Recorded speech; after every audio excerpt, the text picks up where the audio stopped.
Ассаламу алейкум, урматтуу кыргызстандыктар. Бүгүнкү сиздерге айтар ой, мындайча айтканда кайрылуу, биздин өлкөбүздүн тагдыр чечүүчү маселесине арналмакчы. Баарыңыздарга белгилүү, соңку мезгилдерде саясат абдан кызып, оң тарабынан да, сол тарабынан дагы ар кандай пикирлер айтылып, жагдай ушул кезге келип кептелип калды. Ол жогорку кеңешке шайлоолор жөнүндө сөздөр аябай кызып атат.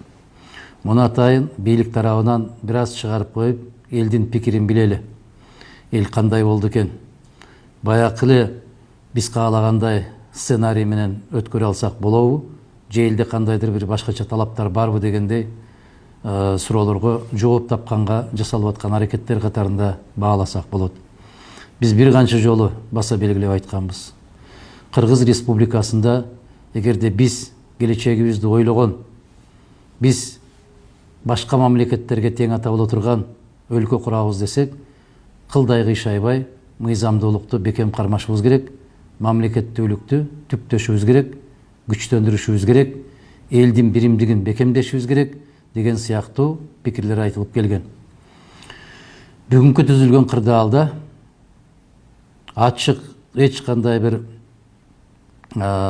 кагазга боробой айтканда, бүгүнкү жагдай мамлекеттүүлүк деген ошол кагаз жүзүндө калып, чыныгы турмушта мамлекеттүүлүктүн жытыда калбай баратканын баарыңыздар сезип турсаңыздар керек. Бул бардык тармактарды алып караңыздар. Билим берүү тармагын аласызбы, саламаттык сактоо тармагын аласызбы, укук коргоо тармагын аласызбы, чет жакалар менен алака түзгөн чек ара маселесин аласызбы, же эл аралык мамилелерди аласызбы, бардык тараптан эмнегедир аксаганыбыз аксаган. Ушул жагдайлардан чыгып кетүүнүн жолдору барбы деген суроолорду көп коюшат. Биз дайым жооп бергенде айтабыз, бар. Бар, болгондо да кашкайып көрүнүп турган жоопторубуз даяр. Ал мамлекеттүүлүктү түптөш керек, анын түбү эл мамлекет качан күчтүү болот? Ошол эл мамлекеттик бийликтерге, мамлекеттик бийлик структураларына ишенгенде. Бүгүнкү күндө мына азыр бийлик шайлоону өткөрүүгө аябай каттуу даярдыктарды көрүп, ич ара жарып, 4 гана партияны өткөрөбүз, 4 партиянын ичине кире турган кишилериңер киргиле, бизге жаккан кишилерди киргизебиз, калган кишилердин баарын сыртта калтырабыз деген сассык оюндарын дагы башташты. Бул бекемделип келген. Ошондуктан биринчи бийликтин тизмесине киребиз деген партиялар шаша-буша өзлөрүнүн курултайын өткөргөнгө да жетишишти. Эч кимге сыр эмес, массалык маалымат каражаттарында, социалдык тармактарда таралып жатат. Ошол биринчи ондукка канча миллион төгүш керек, көк кагаз менен, экинчи ондукка канча миллион төгүш керек, үчүнчү ондукка канча 100 миңдер төгүш керек экендиги жөнүндө.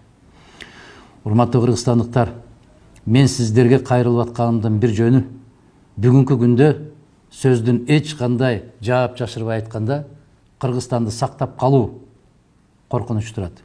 Бул кандай коркунуч? Эгерде биз дали болсо баягы чөнтөктүүлөрдү кайрадан бийликке алып келе турган болсок, биз кыргыз мамлекети 4-5 киши бөлүп алган менчикке айланабыз. Акционердик коомго айланабыз. Муну баарыбыз көрүп турабыз. Бул өтө коркунучтуу жана опурталдуу. Мамлекеттүүлүгүбүздү жоготуп алабызбы деген коңгуроону кагып келген күнүбүз, көргөн күнүбүз ушул болду. Бүгүн мен шайлоого укугум бар, мен шайланууга укугум бар деген конституциялык укуктар жөнүндө сөз козгогум келип турат. Ага түрткү берген Россия жергесинде иштеп жүргөн биздин жаш жигиттер менен кыздар. Орозайым, Мирлан, Айтилек деген жигиттер кайрылган экен. Биз шайлоого укугубузду калыбына келтирип бериңиздер. 100 миңдеген Россияда иштеп жүргөн кыргыздардын, 100 миңдеген сыртта жүргөн кыргыздардын укугуну ордуна коюп бериңиздер деген талапты коюшкан экен. Мен ошол жигиттерге, кыздарга терең таазим билдирүү менен, терең таазим этүү менен, ыраазычылык билдирүү менен эмне деген сунушту киргизгим келет. Укугум бар деген эл аралык кыймылга айланышыңыздарды каалайм. Бул укуктан жалгыз эле сыртта жүргөн биздин жарандар эмес, Кыргызстандын ичинде жүргөн жарандар дагы ал укуктан ажыраган. Кандайча? Биометрика деген балекетти ойлоп табышып, 40 жылдап бир жерден добуш берип жүргөн биздин аталарыбыз менен апаларыбыз 50 жылдап жашап жүргөн жерлердин өздөрүнүн тизмеден таппай калган башаламандыктары. Бул атайын жасалган арам оокат деп айтам мен. Биздин жашап жүргөн жерибизден башка жакка көчүп кетпегенден кийин биздин тизмебиз бөтөн жерден чыкпашы керек. Эмне үчүн Аламидинде жашап аткан адамдардын тизмеси Кочкордон, Кочкордо жашап аткан кишилердин тизмеси Ноокаттан, Ноокатта жашап аткандардыкы өзгөндөн чыгып атат. Бул баягы Тайыр Сарпашев деген азамат бар эле, азыр аны эч ким эстебейт. Мына ушул арамдык менен ушул бийлик каалаган кишибизди каалаган саныбыз менен өткөрөбүз деген аракеттердин аркасында болуп келген. Конституцияда бекем жазылып турат.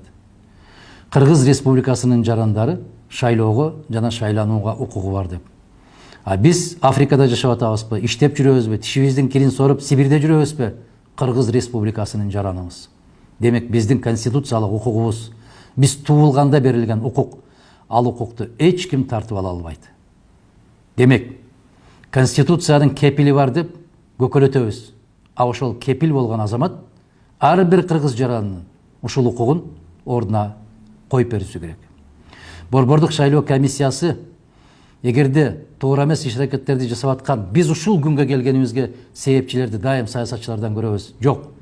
Саясатчылар сөзсүз түрдө күнөөлүү. Бирок ошол саясатчыларга колуна кол, бутуна бут болуп берген кимдер?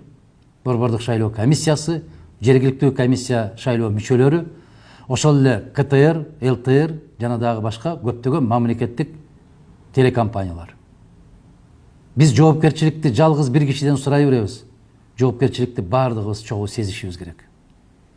Биз кече эле бутуна бут, колуна кол болуп, үнүнө үн кошуп, көзүнө көз болуп, укпаган жерин угузуп келген мамлекеттик телерадио компаниялар, мамлекеттик басылмалар ушул коррупцияга малынып калган экен, коррупцияга батып кеткен экенбиз, сырттан келген карыздардын баарын бир кишинин чөнтөгүнө кетип калган экен деген жоопкерчиликтерди бүгүн сезишиңер керек. Сиздер жардам бергенсиздер ошого.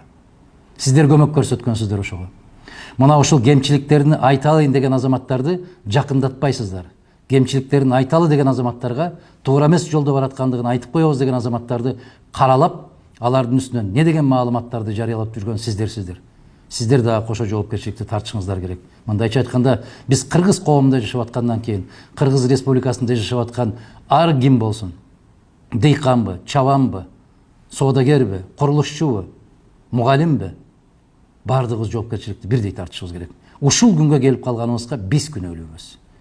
Биринчиден, интеллигенциянын ун чукпастан тескерисинче кол чаап, шатыра шатман колдоп берип отуруп ушул күнгө келтирдиңиздер.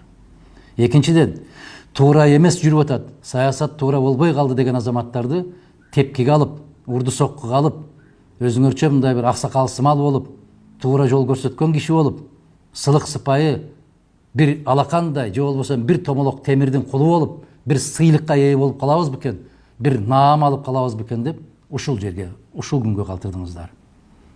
Ойгонолу, ойлонолу. Мамлекеттүүлүк коркунучта турат. Эгерде бул шайлоолорду дагы сыртта жүргөн биздин миллиондогон жигиттерибизди, кыздарыбызды, жарандарыбызды конституциялык укугун тебелеп салып, силердин бизге керегиңер жок, акча салып турсаңар болду, үйдө калган ата-энеңерди баккыла, калган жагына кийлигишпегиле деген бийликтин бизге бир күндүк да кереги жок. Мен баарыңыздарга кайрылам, баарыңыздарды чакырам. Менин укугум бар деген эл аралык кыймылга айланалы. Керекпи? Ушул шайлоодо ар бир кайдыгер эмес жарандын пикирин, үнүн угузганга аракет кылалы. Келиңиздер биригеле. Келиңиздер чогулалы. Келиңиздер өз тагдырыбызды өзүбүз колубузга алалы. Эгерде ар бир инсан мен ушул кишиден алып аткан акчам менен балдарымдын, неберелеримдин, урпагымдын келечегин саттым деген түшүнүктү көкүрөгүнө түйсө, ар бир ичип аткан шорпосу менен мен балдарымдын келечегин ичип жибердим деп ушул пикирди эске алса, эгерде мен жаман жаап атыптыр, суук болуп атыптыр, шайлоого барбай эле койдум десе, мамлекеттин, өлкөнүн, өз урпагыңдын келечегине кайдыгер болгон болсоң, анда 4-5 киши Кыргызстанды бүгүнкү күндө бөлүп алган. Мына ошолордун чөнтөгүнө түшкөн. Келечегибиз өтө караңгы, опурталдуу жана коркунучтуу. Кайрылып кетем. Кайдыгер болбоңуздар. Ар бириңиздердин укугуңуздар бар. Кеп кимди колдоодо эмес, кеп кайдыгер болбошто. Өткөндөрдөн бир акылман киши айткан экен. Кылмыштуулук аябай көп сандаган. Бирок ошол кылмыштуулуктун эң чоң кылмыштуусу, кылмышкери бул кайдыгер инсан деп. Өз келечегиңе, өз урпагыңа, өз балдарыңдын келечегине кайдыгер болгон болсоң, анда кылмышкербиз деп биз өзүбүз мойнубузга алышыбыз керек. Чындыгына биздин өзүбүздүн жеке кызыкчылыгыбыз болбосо, көп деле коомдук мамлекеттик иштерге аралаша бербейбиз. Келиңиздер, кайдыгерликти токтотолу, жан баштап жатканды токтотолу, өз келечегибизди өзүбүздүн колубузга алалы, өз тагдырыбызды өзүбүз чечели. Биз үчүн жогору жактан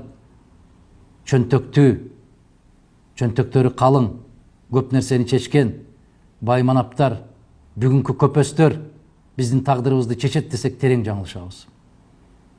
Ар бир инсан өз тагдырына өзү гана жооптуу. Жараткандын алдына барганда баарыбыз өзүбүз үчүн гана жооп беребиз. Тарыхтын алдында, урпактардын алдында биз урпактарга да жооп беришибиз керек. Биз кайсы күнгө калтырып атабыз? Эмне үчүн ушул күнгө кептелип калдык? Ага себептер өтө көп. Байкаңыздар, ким бийликке келген болсо ошонун аркасынан чуркап жүрүп, бийликтен кеткенден кийин артынан кууп тепкилеп жүрүп, башыбызга мүйүз чыгып кеткен жок. Токтойлу, ойлонолу, акылга алчайлы. Мен бийликтен талап кылам. Ар бир кыргыз жараны жүргөн жерге шайлоо тилкесин ачууга милдеттүүсүңөр. Бул менин талабым эмес. Бул сиздер жазган баш мыйзам, ата мыйзам, конституциянын талабы. Сиздер колуңарды коюп, ошол конституцияга ант ичкенсиңер. Ар бир беренесин, кыргыз мыйзамдарын кыйшаюусуз аткарууга ант берем деп ант ичкенсиздер. Антыңыздарда бекем туруңуздар. Ар бир кыргыздын жараны, мейли ал кедей болсун, мейли ал бай болсун, мейли ал Кыргызстандын ичинде болсун, мейли сыртта жүргөн болсун, ал кыргыз жараны. Улуту ким болсо ошол болсун. Өзбөгү болобу, казагы болобу, корейси болобу, орусу болобу, ким болсо ошол болсун, ал биринчи кезекте кыргыз жараны. Кыргыз жараны болгондон кийин ал өз үйүнө кандай мамиле жасашына, өзүнүн пикирин айтууга, өзүнүн салымын кошууга толук кандуу укугу бар. Ошол укукту камсыз кылып берүү сиздердин милдетиңиздер.